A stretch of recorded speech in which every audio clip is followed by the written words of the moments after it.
are trying to say that a mobile is not only an individual thing in a country like India. Just as when you had a computer, it was never a personal computer. Several people used it. A television was never used by just one family, right? When it came first in India. It is always a social thing. So I've seen, for example, in my village in a remote part of Bihar, when the village had 4 or 5 mobile sets, right? But those 4 or 5 mobile sets actually served to communicate messages from several parts of India to all the people who lived in the village. They would maybe charge 2 rupees, 1 rupee, and they would run like a messenger and deliver the message, or say that he's going to call you once again. It's just a missed call, etc., etc. So that is a part of this thick history that we need to excavate. And I would like to ask Mr. Rai whether we are doing something actually to excavate, preserve the this heritage, etc. But yeah, a friend of mine. Mr. Rai, a very important question that Neeraj ji asked you in the last segment was that can't we just find out a way where maybe the modern and the ancient, the modern and the old technologies can be merged? There can be some sort of a marriage that can take place between the two so that both of them can sustain. Is there something like that which maybe your organization is also thinking about? Because there are other things also in the road. Telegram is, let's say, the tools of communications now, the way they're expanding, whether it's to do with mobile services or it's to do with the internet. The radiation that emits, that either these gadgets emits, or in fact from the towers that Mr. Prasad was talking about, the sense of the kind of awareness that must have been generated in this society before these things were introduced wasn't done. So is the case even now. We are expanding day by day, but we don't see that level of awareness. We don't even see those sorts of debates happening in public circles. How do you really look at this particular aspect? Why are we not making our people aware of the drawbacks also of using these technologies day in and out? I think there are 2-3 reasons. One is industry. Industry is not interested, naturally, because everything hinges for them on it. Change, let's say, in that direction, it would be largely observed as a step backwards. Now, that's something which nobody will be accepting. Yeah. But Mr. Ravikant, what is your take on this? This transition is good, but at the same time, people should be made aware of those things, and people should be, in fact, vigilant as to what they are really choosing. Definitely. But let's also talk a bit about cultural loss, which informs the kind of office to send telegrams, etc. It has become a kind of museum piece, a museum piece of technology, etc., etc. And it has a historical value. I have already underlined that. But those who can read Hindi should actually.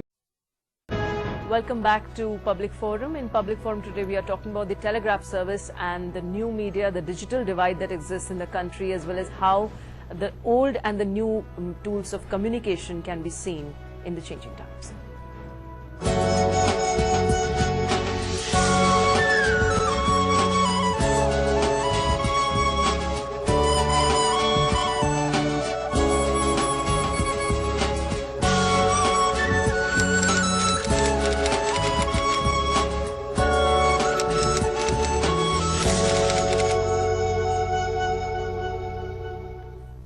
So before going into the break, we were talking about, in fact, a few hazards, the health hazards that probably the excessive use of mobile phones can also cause. But of course, you don't see those debates really happening in the public circles. Mr. Rai, would you have some suggestions to make here? Because this boom is certainly not going to end anywhere, and technology can't be, every time it can't be all safe.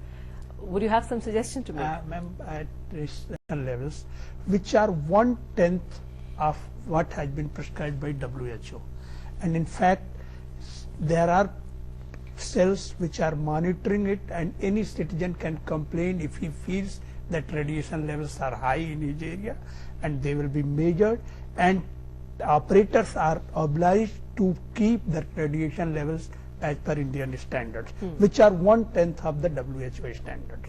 So that is being taken care by the operators and the government as such. But again, there is no substitute for landlines, because the speech quality is better and you are at least free from this psychological Threat barrier of radiation. Okay, okay, fine. So switch to the landlines. Maybe that is something which we all can do. But there is a lot of, a lot of significance can be really added to a written word, which is why even till date people would like to read things. They would like to I not don't know opt about for. that, Shalini. That's a question mark. What would you like to say about that, ma'am? Because, it certainly means cultural change. You, earlier, we remember, I mean, it was about writing letters, ensuring that you follow the right format. There were things. Now it's about emails. It's about slangs. It's about shorter messages. Maybe we are just doing away with the culture of putting right English in perspective, because Indians, in fact, we know the variety of English they speak. What would you like to say about that? The implication of this newer media on this cultural, linguistic, language, its use and other aspects.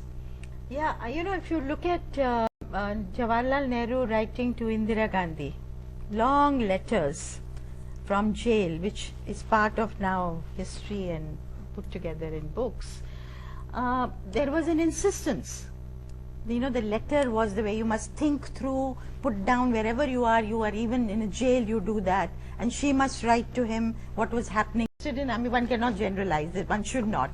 But even the reading habit, the newspapers, you find younger people will go on the net, they know what to cull out where quickly. But they don't want to read books online. And books on, well, some would do, but thinking less deeply, less reflective. Its impact on journalism per se, the reporting that used to be done earlier, and maybe the kind of reports that we see now. Do you see any sort of change even there? I would say, this brings us to the print versus the television versus the social media. And no, that's technology. I think you can say, okay, because of greater competition, to be out there 24 hours, news channels, highly competitive, you can say that there is less emphasis on veracity, corroboration than used to be the case. History of telegraph, as far as language is stop, being a punctuation mark used to cost money. So stop. That's why we hear so much about stop. Second one, and this pertains, I want to know from Mr. Rai actually, when was, Indian language, when were they written in Indian languages? Because I saw in Shankar's Weekly a cartoon where the Hindi enthusiast ministers are P.D. Tandon and others, Govind Vallabh Pant, they are sitting outside a dak khana and trying to encourage people to write telegrams in Hindi. यहाँ पर हिंदी में तार लिखवाइए. So I want to know, when did actually Indian language telegram sending started? Because I'm excited about it, because we were very excited when we were chatting for the first time in Hindi. Okay. And that's our time. Mr. Rai. At least, let me tell, Morse code was for English alphabets. So initially you could not have sent anything other than that. But even in Indian language and even the machine syllabus has gone, again new one is coming up. So it was difficult, but they were really converted into other languages and they were used. Okay. Now, let's, towards the end, in fact, Mr. Prasad, your views on the digital divide that still exists in this country, and how do you think how do you look at, in fact, the road ahead for the new media, the new ways of communication? Right, because it's actually the poor people who use communications for serious purposes, sending critical messages. It's the rich people who use the digital media for chatting and trivial purposes. So India is seeing a reverse digital divide as compared to other countries. Okay, so we are expecting more internet users and more mobile connectivity in the years to come. But on that note, it's time here to thank all of you for joining us here and enlightening us with your views. So that's all we have for you in this edition of Public Forum. Thanks for watching. Goodbye.